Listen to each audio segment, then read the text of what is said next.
मेरा नाम रश्मि है। मैं 30 साल की हो चुकी थी। मेरा रंग बहुत सांवला था। मैं इतनी ज्यादा काली थी कि मेरा रिश्ता नहीं हो पा रहा था। जो भी मुझे देखने आता, मुझे देखते ही रिजेक्ट कर दिया करता था। मेरी इस परेशानी से मेरे पेरेंट्स भी बहुत परेशान हो गए थे। मेरे माता पिता चाहते थे कि वह मेरे लिए कोई कुंवारा लड़का देखे, लेकिन मेरा रंग रूप देखते हुए मेरे लिए 4-5 बच्चों के बाप का रिश्ता आता या फिर किसी तलाकशुदा इंसान का रिश्ता आता था। ऐसे इंसान से मेरे माता पिता मेरी शादी नहीं करवाना चाहते थे। उनका कहना था कि बेटी हमारे लिए बोझ नहीं है, उसके लिए जब अच्छा रिश्ता मुनासिब होगा तब हम अपनी बेटी की शादी कर देंगे। लेकिन इधर मेरी उम्र निकलती चली जा रही थी और मेरे चेहरे से मेरी उम्र साफ पता चलने लगी थी। अब लोगों ने मेरे माता पिता को यही समझाया कि बेटी की शादी जैसे भी हाल में हो रही है, कर दो।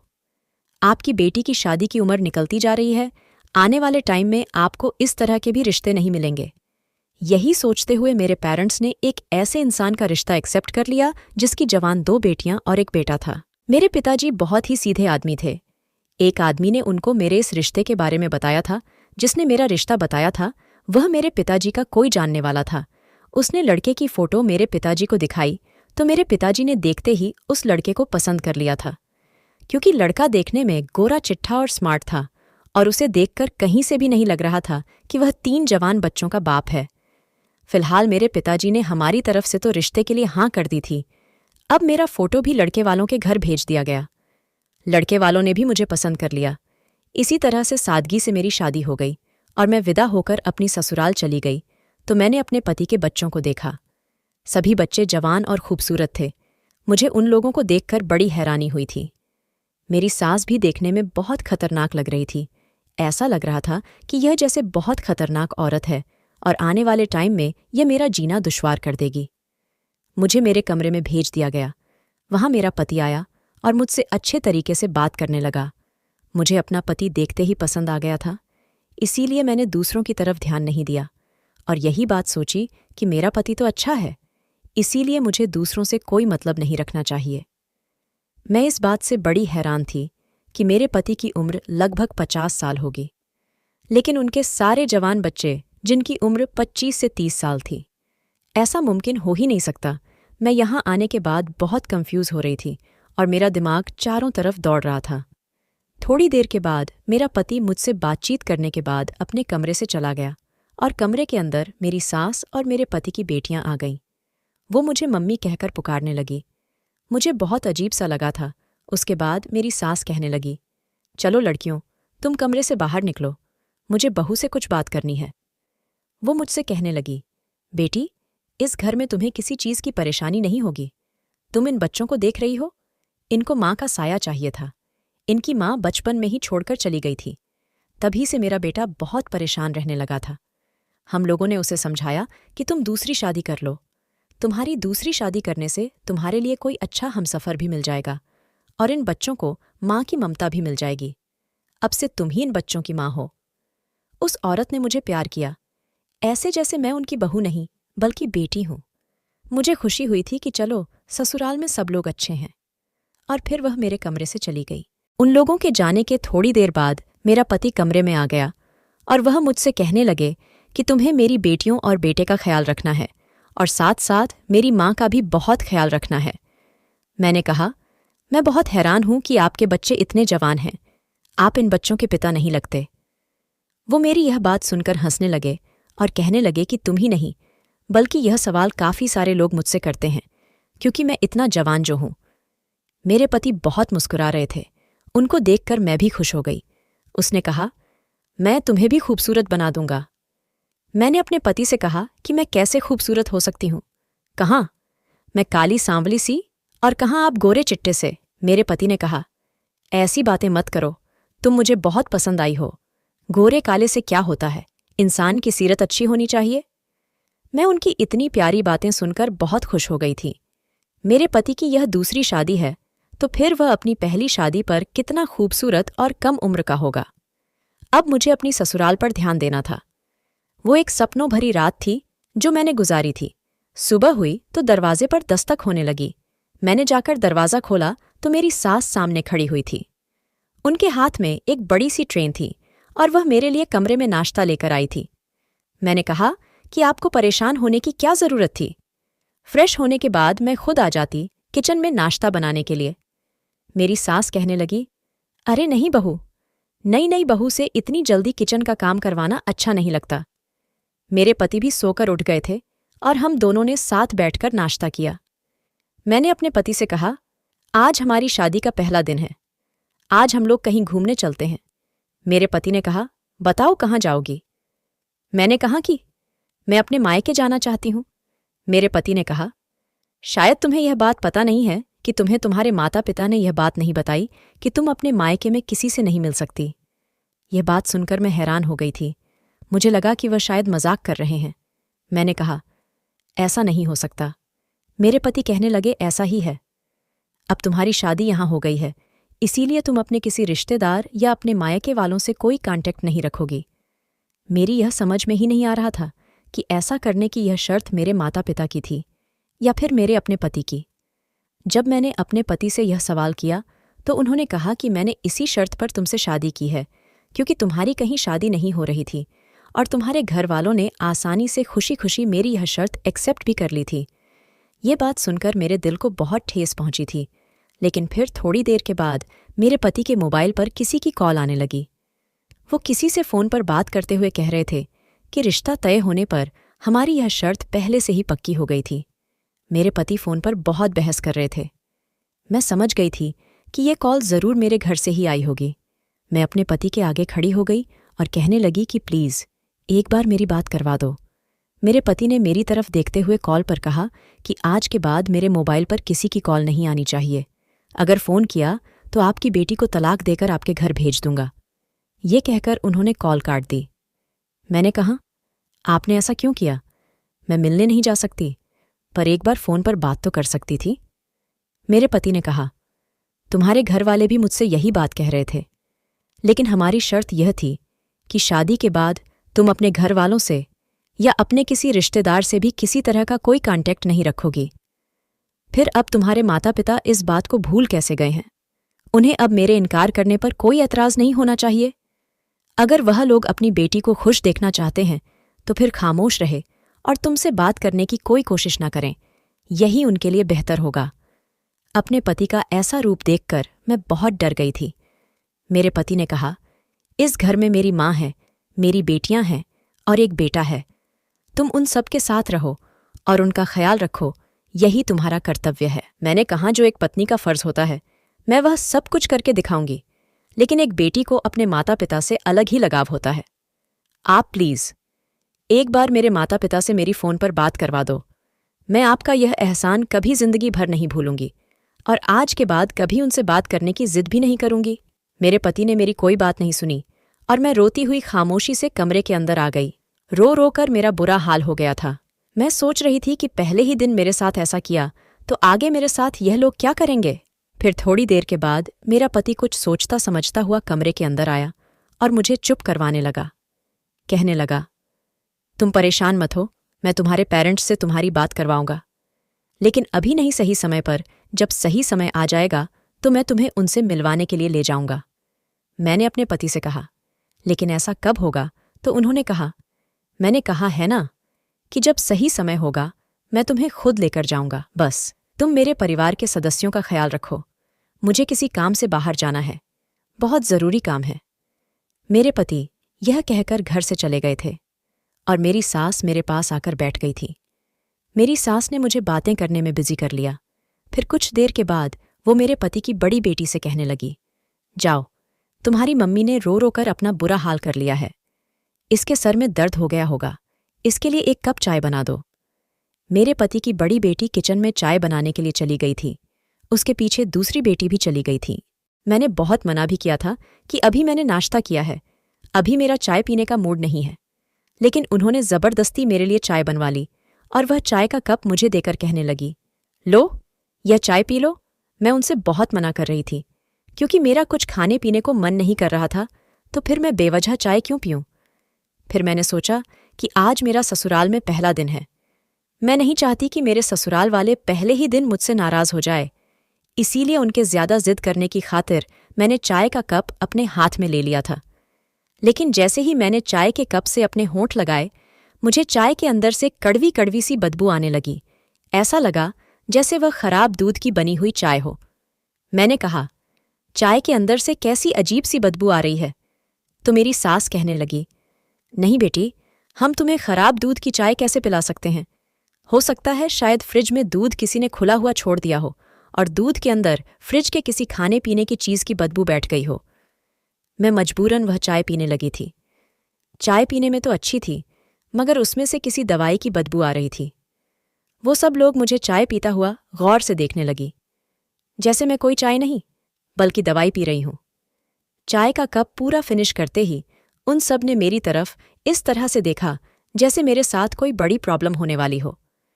फिर वह सब मेरे कमरे से चली गई और मेरा सर अचानक भारी भारी सा होने लगा। मैं अपने पति की बड़ी बेटी को आवाज लगाने लगी, जिसका नाम संध्या था। मुझे पता था कि उसने मेरी आवाज सुन ली है, लेकिन फिर भी मेरी आवाज सुनने के बाद भी वह मेरे करीब नहीं आई। मुझे ऐसा लग रहा था जैसे पूरा कमरा गोल गोल घूम रहा है। मैं बेड पर लेट गई। लेटने के बाद मेरी आंखें बंद हो गईं। उसके बाद मुझे नहीं पता चला कि मेरे साथ क्या हुआ। फिर मेरी आंख तब खुली जब रात के 9 बज रहे थे। मैंने देखा कि कमरे में कोई भी हलचल नहीं थी। कमरे की लाइट भी बंद थी। बिल्कुल अजीब सी खामोशी छाई हुई थी। लेकिन जैसे ही मैंने बेड से जमीन पर कदम रख, अचानक मुझे कमजोरी महसूस होने लगी। मुझे चक्कर आने लगे और मेरे पेट में दर्द महसूस होने लगा। न जाने यह सब कुछ मेरे साथ क्यों हो रहा था। मैंने सोचने की कोशिश की तो मेरा ध्यान गया कि मैं सुबह के 10 बजे चाय पीती और उसके बाद मैं सो गई थी और अब मेरी आंख खुली थी। आखिर ऐसा कैसे हो सकता था? मैं इतनी देर तक कैसे सो सकती थी? इसका मतलब यह था कि मैं आज अपनी ससुराल का पहला दिन सोते सोते ही गुजार दिया था। मैं अपने कमरे से बाहर निकली तो पूरे घर की लाइट बंद थी। मैं टॉर्च की रोशनी से लाइट का बटन ढूंढने की कोशिश कर रही थी। तभी अचानक किसी ने मुझे खींचकर दूसरे कमरे के अंदर धकेल दिया। मुझे बहुत डर लगा, लेकिन जाहिर सी बात है, मेरे पति का घर था, मुझे डरना तो नहीं चाहिए था। मैंने चिल्लाने की कोशिश की, पर जिस इंसान ने मुझे दबोचा हुआ था उसने मेरे मुंह पर हाथ रख दिया। फिर मैं काफी देर वहीं पर रही। मुझे कुछ समझ नहीं आ रहा था कि यह कौन है जो मुझे इस तरह से दबोचा हुए हैं। उसके हाथों के एहसास से ऐसा महसूस हो रहा था जैसे यह हाथ मर्द के हैं। मैं पहचान सकती थी कि यह हाथ मेरे पति के नहीं थे। मैंने उस इंसान को जोर से धक्का मार दिया और मैं उस कमरे से बाहर भागते भागते अपने कमरे में पहुंच गई। वो न जाने कौन इंसान था और मेरे साथ ऐसा क्यों कर रहा था, जिसने मुझे कमरे में दबोच लिया था। हे भगवान, ये इस घर में क्या हो रहा है? ये घर मेरी सोच से भी ज्यादा बड़ा था। ये एक हवेली की तरह बना हुआ घर था। अभी मैं नई नई थी और अपने कमरे के अलावा मैंने अपने ससुराल के घर को ठीक से नहीं देखा था। मुझे तो अब इस घर में डर लगने लगा था। मैं पहचानते हुए अपने कमरे में तो आ गई थी, क्योंकि मुझे अपने कमरे की अच्छी तरह से पहचान हो गई थी और मुझे किचन का रास्ता मालूम था और किचन के बारे में पता था कि कौन सा किचन है। टॉयलेट बाथरूम मेरे कमरे में ही अटैच था। मैं बैठकर गहरी गहरी सांस ले ही रही थी, तभी अचानक कमरे के अंदर किसी के आने की आहट हुई। जैसे ही मैंने पलटकर देखा, कमरे की लाइट फौरन जल गई। मैंने देखा कि मेरा पति सामने खड़ा मुस्कुरा रहा था। उन्होंने मेरी तरफ देखा तो कहने लगे, क्या हुआ तुम्हें? तुम इतनी डरी हुई क्यों हो? मैंने कहा, आप कहाँ गए थे? मैं बहुत डर गई थी। मेरे पति कहने लगे, अरे भाई, क्यों डर गई थी? ये मेरा घर है, कोई भूत बंगला थोड़ी है जो तुम डर गई थी। मेरे पति अंदर आते हुए कहने लगे, मैं तो तुमसे कहकर गया था मुझे कुछ काम है, मैं थोड़ी देर में आ जाऊंगा, पर जब मैं आया तो तुम सो रही थी। उसके बाद मैं अपनी बेटियों और मां से बातें करने बैठ गया था। मैंने जल्दी से अपने पति का हाथ पकड़ लिया। उन्होंने कहा, तुम परेशान क्यों होती हो? मैंने कहा, मुझे किसी ने दबोच लिया था। उस कमरे में कौन था? मेरे पति ने कहा, अरे उस कमरे में मैं ही था। तुम्हें क्या लगा कि किसी और ने आकर तुम्हें दबोच लिया है? भला मेरे घर में मेरे अलावा और कौन आएगा? ये पूरा घर मेरा है। इस घर में मेरी बेटियां रहती हैं, मेरी माँ रहती है और मेरा बेटा रहता है। मेरा बेटा सारा दिन नौकरी पर रहता है, सिर्फ रात को ही सोने के लिए घर पर आता है, और वह भी 11 बजे से पहले वह कभी नहीं आता। और अभी 10 बज रहे हैं, तो फिर मैं ही था जिसने तुम्हें दबोचा था। मैंने कहा, आप थे तो आपने मुझे बताया क्यों नहीं? आपको पता है कि मैं कितना डर गई थी। यह बात सुनकर मेरे पति जोर जोर से हंसने लगे। वह कहने लगे, मैं तुम्हें डरा रहा था। मेरे पति ने इस तरह से बात की जैसे मुझे जिसने दबोच लिया था और जिसने धक्का दिया था वह कोई और नहीं, मेरे पति ही थे। फिलहाल मैं उनकी बात पर यकीन कर लिया था और मैं बेफिक्र हो गई थी कि चलो, यह मजाक मेरे पति ने ही मेरे साथ की थी। अब जब वह खुद अपनी मजाक को एक्सेप्ट कर रहे थे तो फिर मुझे ज्यादा सोचने की जरूरत भी नहीं थी। हो सकता है कि मुझे अपने पति को पहचानने में गलती हो गई हो, क्योंकि अभी मैं उनके साथ एक दिन भी नहीं रही थी। मेरे पति ने आते ही मुझसे कहा कि चलो, तुम खाना खा लो। मैं तो खाना खा चुका हूं। मैंने कहा, मेरा कुछ खाने का मन नहीं है, लेकिन मेरे सर में कुछ दर्द हो रहा है और मुझे ऐसा लग रहा है जैसे शरीर में बहुत कमजोरी है। पति ने कहा, चलो ठीक है, मैं तुम्हारे लिए चाय बनाकर लाता हूं। चाय पीने से तुम्हारे सर का दर्द ठीक हो जाएगा। मैंने अपने पति से कहा, नहीं, मैं इतनी ज्यादा चाय नहीं पीती। मेरा चाय पीने का मन नहीं कर रहा है। तो मेरे पति कहने लगे, चलो फिर मैं तुम्हारे लिए कॉफी बना देता हूं, उससे तुम्हें कमजोरी भी महसूस नहीं होगी। मैंने अपने पति से इनकार कर दिया। मैंने कहा, मैं कुछ नहीं पीना चाहती। पर अजीब बात यह थी कि मेरा पति भी मेरे लिए जबरदस्ती कॉफी बनाकर ले आया। मैंने कहा, मैं कुछ नहीं खाना चाहती और ना ही कुछ पीना चाहती। न जाने क्यों ससुराल में आने के बाद मुझे भूख प्यास कुछ नहीं लग रही थी। मेरे पति ने कहा, मुझे तुम्हारी कोई बात नहीं सुनाई। तुम अपनी सेहत का ख्याल रखो, इसलिए मैं तुम्हारे लिए कॉफी बनाकर लाया हूं। तुम्हें मेरे हाथ की बनी हुई कॉफी पीनी ही पड़ेगी। मुझे अपने पति की यह बात बहुत अजीब लगी थी, लेकिन फिर मैंने कॉफी पी ली और वैसा ही हुआ जैसा मेरे साथ आज सुबह हुआ था। मेरी आंख लग गई और मैं अगले ही दिन सोकर उठी। अब लगता था जैसे कि यह कोई कॉफी नहीं थी, बल्कि यह कोई ऐसी चीज थी जिसे पीकर मुझे नींद आ गई थी। जब मैं सुबह सोकर उठी तो मुझे बहुत गुस्सा आ रहा था, क्योंकि अब की बार जब मेरी आंख खुली तो सुबह के 10 बज रहे थे। मैं इतना ज्यादा कैसे सो सकती थी? बस यही सोच सोचकर मेरा दिमाग खराब हो रहा था। अब इतनी नींद तो इंसान को नेचुरली तौर पर तो नहीं आ सकती। यह नींद, जाहिर सी बात है, नशे की दवा की नींद थी। मैं खामोश हो गई थी और मैं जान गई थी कि मुझे यह लोग कुछ ना कुछ तो ऐसा मिलाकर पिला रहे हैं जिसकी वजह से मुझे इतनी नींद आ रही है और मेरे अंदर कमजोरी का एहसास बढ़ता चला जा रहा है। मैंने सोच लिया था कि अब मुझे किसी की दी हुई कोई चीज़ ना तो खानी है और ना ही पीनी है। मैं खुद अपने हाथ से बना हुआ खाना खाऊंगी। मैंने ऐसा ही किया। अगले दिन सुबह जब मैं उठी तो मैंने सारे घर के काम खुद कर लिए थे, क्योंकि घर में हमेशा की तरह अजीब सी वीरानी और खामोशी छाई हुई थी। इस खामोशी में किसी से मैं आखिर क्या बात कर सकती थी? मेरी सास और बेटियां अपने कमरे से बाहर नहीं निकलती थीं। मेरे पति और बेटा सुबह को नौकरी करने के लिए निकलते तो रात को ही घर में घुसते थे। इसी तरह से मेरे दिन गुजर रहे थे। लेकिन इन सब में एक अजीब बात थी कि इतना ध्यान रखने के बावजूद भी मेरी नींद का आना काम नहीं हुआ था। मैं जब भी सो रही थी, इतना ज्यादा सो रही थी कि जिसकी कोई हद ही ना थी और मेरी हालत दिन ब दिन बिगड़ती चली जा रही थी। मुझे इतनी ज्यादा कमजोरी होने लगी थी कि मैं किसी काम को करने काबिल नहीं रही थी। बस मैं हमेशा यही दिमाग लड़ाती रहती कि आखिरकार मेरे साथ ये सब कुछ क्या हो रहा है। अब तो मैं इस घर के किसी भी मेंबर के हाथ का दिया हुआ कुछ भी खाती या पीती नहीं हूं। फिर मुझे अभी भी इतनी ज्यादा नींद क्यों आ रही है? आज मैंने सोचा कि मैं मंगलवार का व्रत रख लेती हूं, लेकिन मेरी हालत व्रत रखने के काबिल नहीं हो रही थी। फिर भी मैंने व्रत रख लिया था। मैंने ना तो पानी पिया था और ना ही घर का कुछ भी खाया था।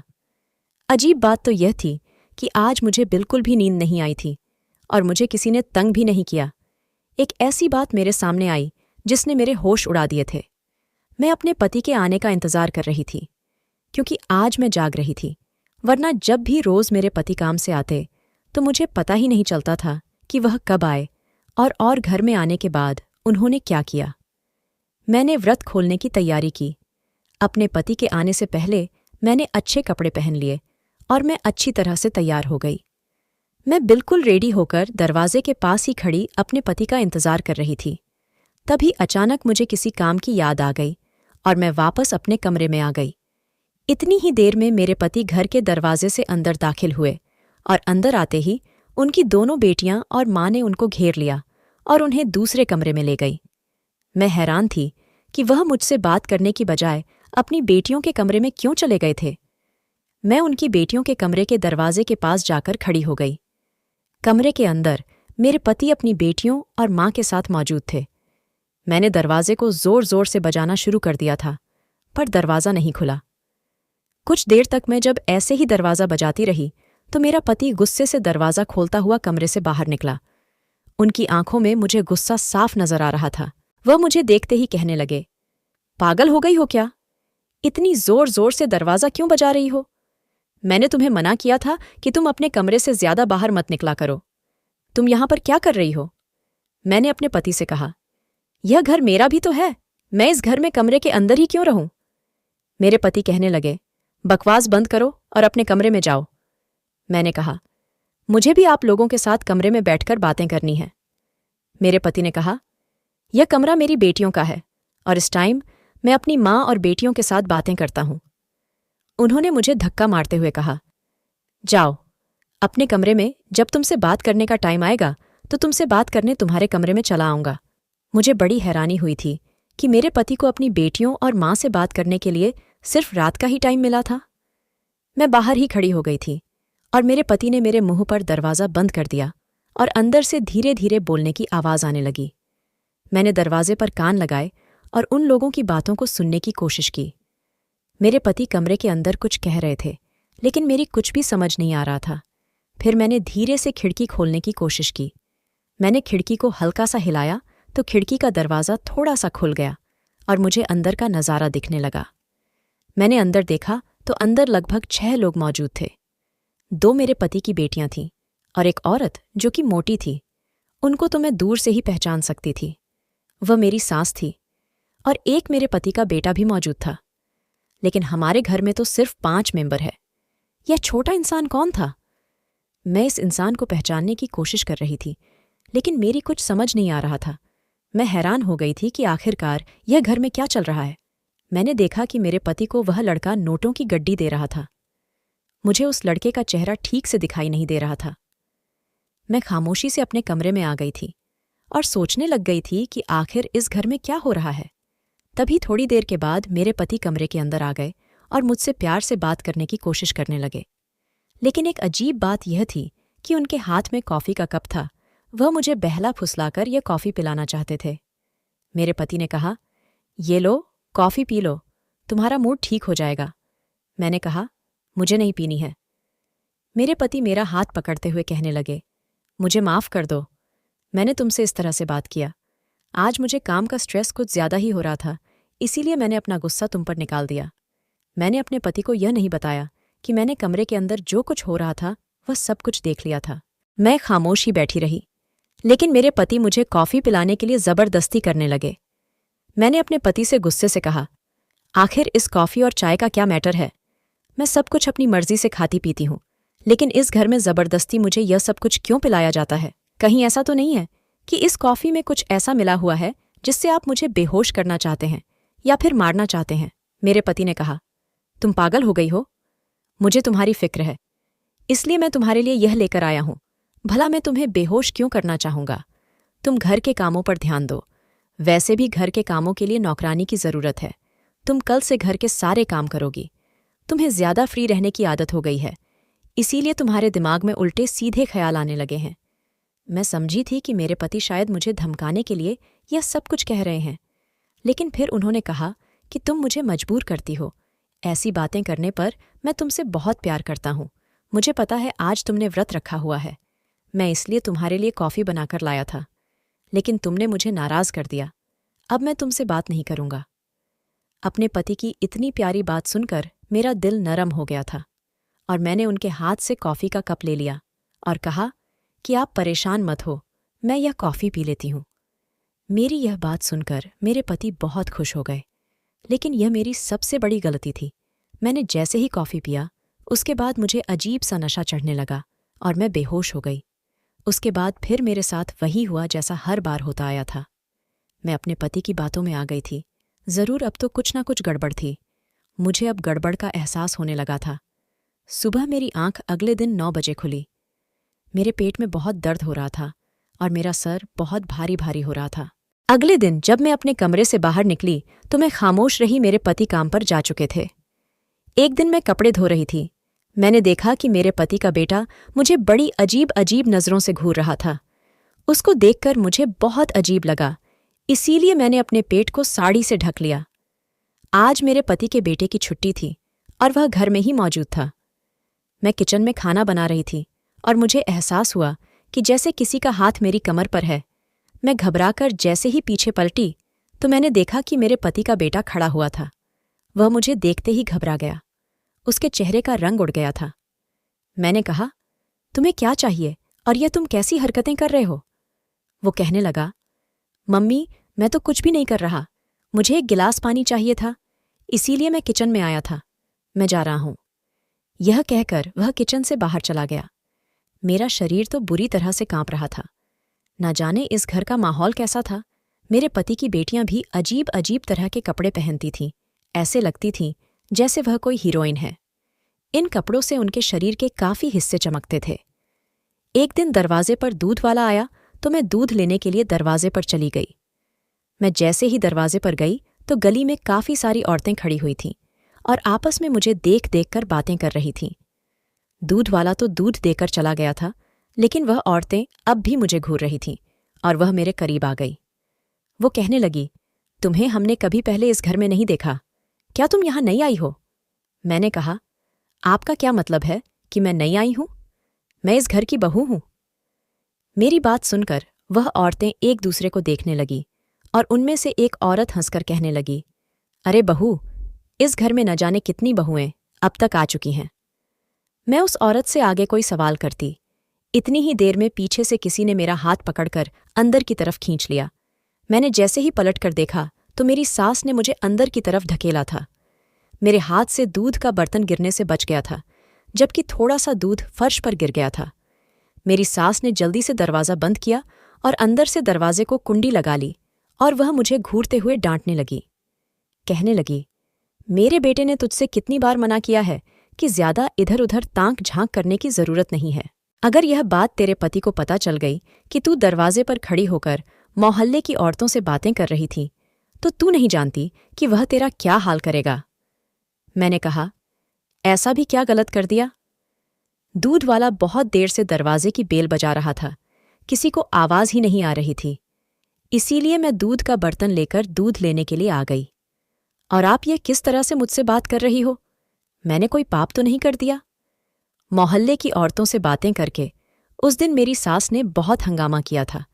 आज मुझे इन लोगों पर शक होने लगा था और मैं सोच में पड़ गई थी कि वह मोहल्ले वाली औरत मुझे क्या कहना चाहती थी, क्योंकि वही मोहल्ले की औरतें थीं जो मुझे इस घर के बारे में सब कुछ बता सकती थीं।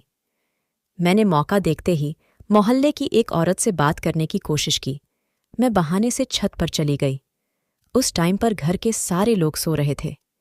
छत पर जाने के बाद मैं घर के सामने वाली छत पर पत्थर उठाकर मारने लगी ताकि कोई बाहर मुझे देखने के लिए आए और मैं मौका देखते ही उससे बात कर लूं। मेरे पत्थर मारने पर एक औरत खिड़की पर झांकने लगी। मैंने तभी उसे आवाज लगा दी और बहाने से उस छत पर बुलाया। वह औरत अपनी छत पर आ गई।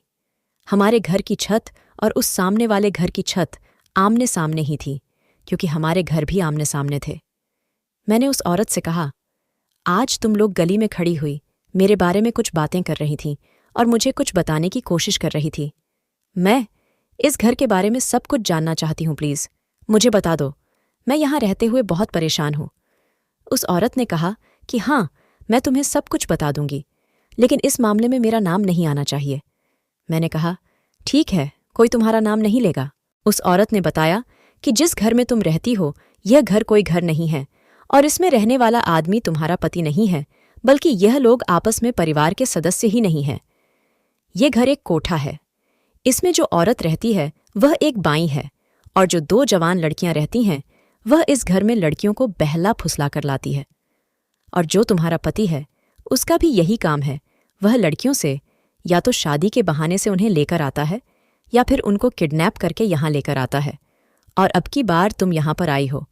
हम कई बार इन लोगों के खिलाफ केस कर चुके हैं, लेकिन यह लोग हर बार पुलिस को ज्यादा पैसे देकर भगा देते हैं और मोहल्ले में रहने वाले लोगों को किसी न किसी बात पर तंग करते हैं।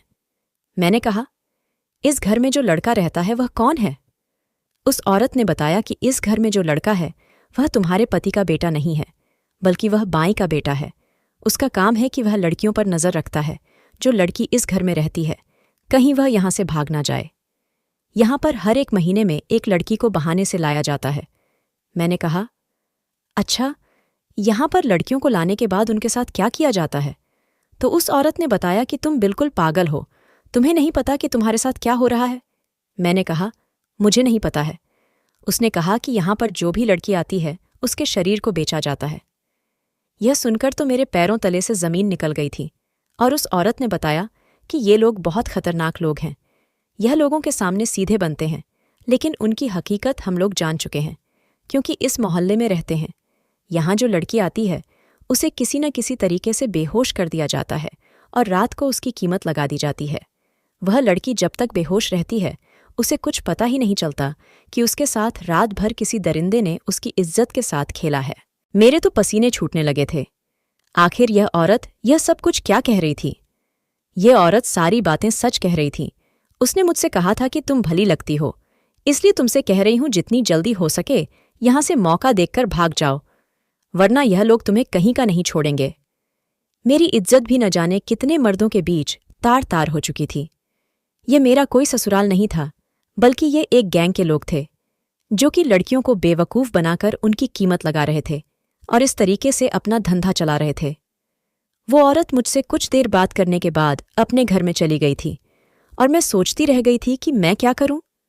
मैंने ठान लिया था कि मैं अब ये सब कुछ नहीं सह सकती। मैं अपने कमरे में चली गई और जाने के बाद मैंने अपने पति का फ़ोन चुपचाप उठाया और पुलिस को कॉल लगा दी। पुलिस को मैंने अपनी सारी बात बता दी थी। मुझे पता था कि मेरे साथ इतने दिनों से यह सब कुछ जो हो रहा है, उस हिसाब से यह लोग अगले दिन भी मेरे साथ वही सब कुछ करेंगे। मैं इन लोगों को रंगे हाथों पकड़वाना चाहती थी। इसीलिए अगले दिन जैसे ही मेरे पति ने मेरे आगे कॉफ़ी का कप किया तो मैंने प्यार से उनके हाथ से कॉफ़ी ले ली और अपने पति से ऐसे रिएक्ट करने लगी जैसे मैं कॉफ़ी पी रही हूँ। लेकिन मैंने उस कॉफ़ी को अपने पति का ध्यान हटते ही बेड के पीछे फेंक दिया था और थोड़ी देर के बाद मैं सोने का नाटक करने लगी। मैंने पुलिस को रात का ही वक्त दिया था आने के लिए, क्योंकि 10 बजे रात में मेरा पति घर आया करता था और लगभग 1-2 घंटे बाद मेरे साथ यह सब कुछ किया जाता था। मेरे पति ने उस दिन की तरह किसी दूसरे आदमी से मेरी कीमत लगा दी थी और मेरा पति कमरे से बाहर चला गया था। मैं जाग रही थी, लेकिन सोने की एक्टिंग कर रही थी। मुझे महसूस हुआ कि कोई मेरे कमरे में आया था और उसने मेरे शरीर पर हाथ फेरना शुरू किया। तभी हमारे घर पर पुलिस की रेड पड़ गई और पुलिस ने उन लोगों को रंगे हाथों पकड़ लिया जो आदमी पैसे देकर मेरी इज्जत के साथ खेलने आया था। उसने पुलिस को सारी सच्चाई बता दी कि आज रात के लिए उस आदमी ने मेरी कीमत इन लोगों को दी है। अब पुलिस के पास मेरे इन लोगों के खिलाफ बहुत सारे सबूत थे। मोहल्ले के लोगों ने भी अपनी अपनी गवाही दी। पुलिस ने इन सभी लोगों को अरेस्ट कर लिया। मैं अपने पेरेंट्स के घर आ गई थी और जब मैं उनको यह सब कुछ बताया तो वह लोग बहुत शर्मिंदा हुए थे। उन लोगों ने कहा कि हमें तो उसी दिन शक हो गया था जिस दिन उस लड़के ने हमसे शर्त रखी थी कि आज के बाद आप लोग अपनी बेटी से कोई ताल्लुक नहीं रखेंगे, पर हमें ऐसा बिल्कुल भी नहीं पता था कि वह इतना भी गिर सकता है। फिलहाल वह लोग अरेस्ट हो चुके थे और मैं अपने पेरेंट्स के घर आ गई थी। आज तक मेरी शादी नहीं हुई है और अब मुझे शादी के नाम से भी डर लगता है। मैं अपने पेरेंट्स के घर रहकर उनकी सेवा कर रही हूँ, क्योंकि मेरे माता पिता बहुत बूढ़े हो चुके हैं। मैं शादी नहीं करना चाहती। मैं पढ़ी लिखी थी और मैं नौकरी करके अपना गुजारा कर रही हूँ। उस घिनौनी जिंदगी से बेहतर मुझे अपनी ऐसी जिंदगी ज्यादा पसंद है। मैं आप लोगों से रिक्वेस्ट करना चाहती हूँ कि आप अपनी बेटियों की शादी जहाँ भी करें, लड़के वालों की पूरी जांच पड़ताल निकाल लें, क्योंकि कुछ माता पिता अपनी बेटियों की शादी न होने पर बेटियों को किसी के भी हवाले कर देते हैं। मैं नहीं चाहती जैसा मेरे साथ हुआ ऐसा आप लोगों में से किसी के साथ हो, इसीलिए ऐसे धोखेबाज लोगों से सावधान रहिए। दोस्तों, उम्मीद करती हूँ आपको हमारी कहानी पसंद आई होगी। कहानी पसंद आई है तो वीडियो को लाइक करें, चैनल पर नए हैं तो चैनल को सब्सक्राइब करें और हाँ, नोटिफिकेशन बेल को ज़रूर दबाएं ताकि अगली अपडेट सबसे पहले आपको मिले।